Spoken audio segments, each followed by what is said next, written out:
अभिषेक, ये बता दीजिए कि बाजार में और ऐसे कौन कौन सी चीजें डेवलपमेंट जो कल हुई थी और आज उसका असर दिख सकता है, और कौन कौन से लेवल्स होंगे निफ्टी और बैंक निफ्टी के लिए जिन पर दर्शकों को नजर रखनी चाहिए? विश्व, देखिए बाजार में ना मेरा मानना है कि सेंटिमेंट अभी थोड़ा सा ना वीक साइड का है। बाजार कंसोलिडेट कर रहा है, मतलब एक्साइटमेंट मुझे लगता नहीं कि नहीं यूएस फेड के इस फैसले से बहुत ज़्यादा एक्साइटेड होने की ज़रूरत है। देखिए आईटी कंपनीज के लिए फ़ायदा है। अमेरिका में अगर दरें घटती हैं तो आईटी स्पेंडिंग वहाँ पर बढ़ती हैं, और आईटी स्पेंडिंग बढ़ती है तो जो हमारी भारतीय आईटी सर्विसेज वाली जो कंपनीज हैं उनके लिए फ़ायदे की चीज़ होती है। दरें घटती हैं तो हम ये भी देखते हैं कि फिर इंफ्रा स्पेंडिंग वगैरह बढ़ जाती है, तो मेटल्स के लिए अगेन ये फ़ायदा है। थोड़ा डॉलर वगैरह में आगे चल के थोड़ी वीकनेस आने की उम्मीद है। तो ये आईटी और मेटल तो आपको थोड़ा सा ना कुशन हो सकता है कि आज के सत्र में दें। और अगर मान लीजिए फंड्स की बाइंग आती है अगर एफआईज की, हालांकि अभी तक तो वो दिखी नहीं है, वो मिसिंग है, तो थोड़ा सा ना बैंकिंग को भी सपोर्ट करने का काम करेंगे। तो आईटी और बैंकिंग अगर आज चल जाते हैं अगर तो हो सकता है कि बाजार थोड़ा सपोर्ट लेते हुए देखे। लेकिन मेरा मानना है कि जब तक 26,000 का लेवल क्रॉस नहीं होता है निफ्टी पर, तब तक बाजार में जो कमजोरी का माहौल है वो छुटेगा नहीं। और अमेरिका और भारत के बीच में जो ट्रेड वार्ता चल रही है उसमें क्या निकलता है, बाजार की नज़र उस पर रहेगी।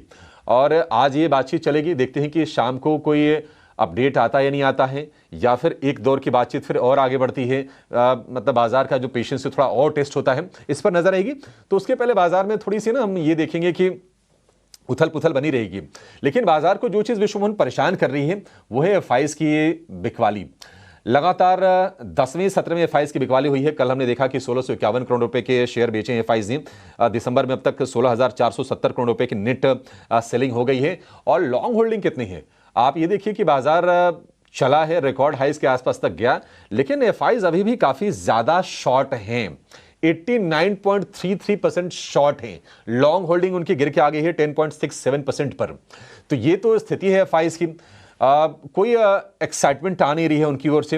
हालांकि जो हमारे घरेलू फंड्स हैं वो लगातार बाइंग कर रहे हैं। कल भी हमने देखा कि ठीक ठाक बढ़िया क्वांटम में बाइंग हुई है। 3,752 करोड़ रुपए की कैश में खरीदारी हुई है। और दिसंबर में अब तक हम देख रहे हैं कि 32,300 करोड़ रुपए की बाइंग जो है डीआईज की तरफ से हो चुकी है। अगर हम कल के एफआईज के आंकड़ों को थोड़ा और बारीकी से देखें तो आप देखिए कि इंडेक्स ऑप्शंस को अगर आप छोड़ दें तो चौतरफा सेलिंग के ही फिगर थे। कैश में तो 1600 करोड़ रुपए, हालांकि छोटा सा ही आंकड़ा होता है, बड़ा आंकड़ा नहीं होता, बट ये सस्टेन्ड ये प्रेशर है।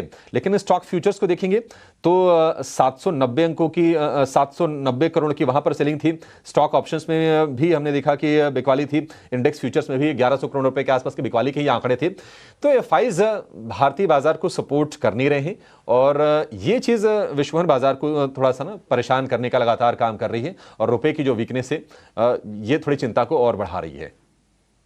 लेकिन कल निफ्टी बैंक में काफी ज्यादा गिरावट दिखी थी। आप ब्रॉडर मार्केट में देखिए, वहां पर भी गिरावट थी, गिरने वाले संख्या भी ज्यादा थे, लेकिन बैंक्स दबाव में दिख रहे थे। अब आज किस तरह से ट्रेड सेटअप दिख रहा है बैंक निफ्टी के लिहाज से और बैंकिंग स्टॉक्स के लिहाज से?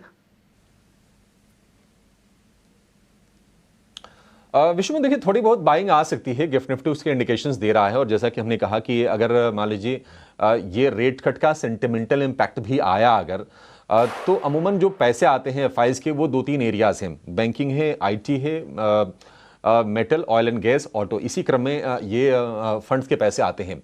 अबे आएंगे नहीं आएंगे ये तो बाद में पता चलेगा, ये तो शाम को पता चलेगा। बट ये है कि हाँ उस उम्मीद में हो सकता है कि थोड़ी सी बाइंग दिखे। और कल की क्लोजिंग काफ़ी वीक रही है। विश्वमोहन आपने सही कहा कि काफ़ी गिरावट हमने देखी। 262 अंक अल्टीमेटली निफ्टी बैंक फिसला है, और जो क्लोजिंग रही है वो निराश करने वाली रही है। 59,000 के नीचे की क्लोजिंग हुई है। कल हमने कहा था कि आप सपोर्ट रेंज मान के चलिए 58,800 से लेकर 59,000 का निफ्टी बैंक के लिए। और हमने देखा कि 58,900 के आसपास ही कल की निफ्टी बैंक की क्लोजिंग हुई है। आईसीसी बैंक और एचडीएफसी बैंक इन्होंने दबाव बनाने का काम किया। और जो सरकारी बैंकों में जो दिग्गज है एसबीआई, उसने भी कोई खास सपोर्ट किया नहीं, वहां पर भी हमने सपाट क्लोजिंग होती हुई देखी। तो आज स्लाइटली हम ये कह सकते हैं कि सेंटिमेंट थोड़ी सी पॉजिटिव है।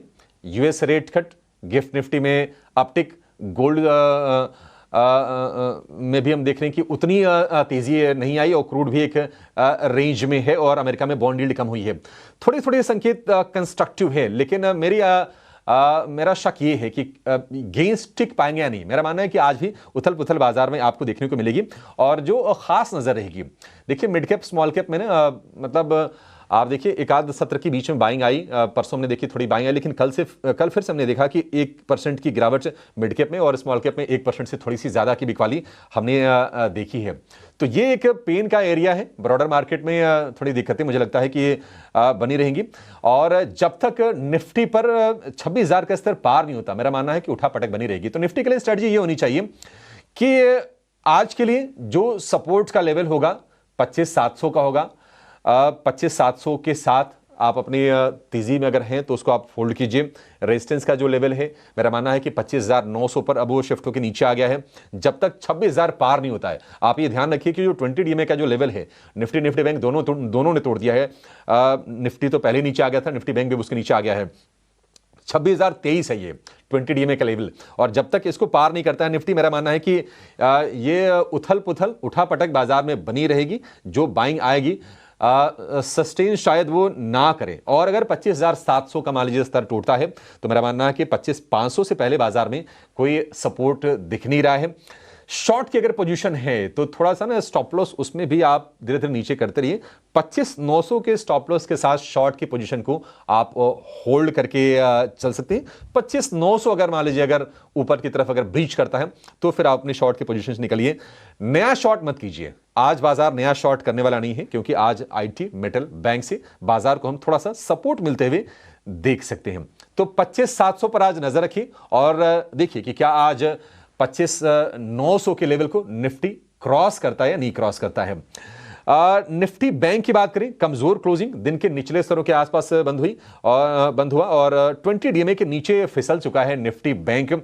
आज के लिए मेरा मानना है कि 59,000 पर एक अच्छा 58,800 पर एक बढ़िया सपोर्ट होगा और जो रेजिस्टेंस का स्तर होगा वो होगा 59,500 का। तो एक रेंज में ही निफ्टी बैंक रहेगा। जब तक 59,500 पार नहीं होता है तब तक बहुत ज्यादा तेजी की उम्मीद ना कीजिए। निफ्टी से थोड़ा स्ट्रक्चर बेहतर जरूर है, लेकिन मेरा मानना है कि बड़ी पोजीशन बनने से अभी भी आपको बचना चाहिए। आज शाम देखते हैं कि इंडिया की कॉमर्स मिनिस्ट्री की तरफ से या फिर यूएस की कॉमर्स मिनिस्ट्री की तरफ से ट्रेड डील को लेकर, ट्रेड अग्रीमेंट को लेकर क्या कुछ निकल के आता है। क्योंकि ये जो डेडलॉक जो था एग्री प्रोडक्ट्स को लेकर था, अमेरिका चाहता था कि भारत अपने बाजार खोले और भारत इस चीज को लेकर अड़ा हुआ था। अभी भी मुझे नहीं लग रहा है कि उस रुख में कोई नरमी आई है। क्या कुछ और अरेंजमेंट बनेगा? क्या भारत अमेरिका से इंपोर्ट बढ़ाएगा? डिफेंस का, एनर्जी का, कुछ और चीजें होंगी? इस पर आगे नजर रहने वाली है।